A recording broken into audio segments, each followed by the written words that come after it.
જવા દે લા, આજે પેલા ધૂળના લીધે ઝઘડો થયો. જવા દે નહીં, મારી ઘરમાંથી કાઢીને મને માર્યો મારા મમ્મીએ. કોનો ફોન આવેલા હતા ટપક્યો?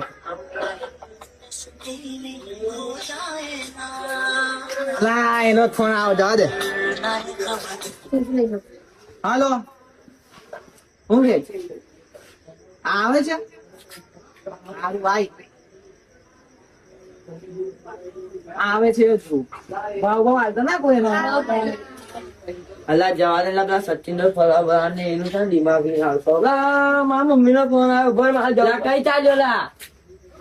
છોડલા છોડવામાં આજ જવું પડશે. પેલા તું તો બહુ દાડા પછી દેખાવા. જવા માર પડ્યો મને ખબર નહીં. તને ખબર નહીં મારા લીધે માર પડ્યો. બૈડા કઈ મારા પૂજા કોણ છે? આ પેલો પ્રિન્સ ખબર ઓળખતો નહીં.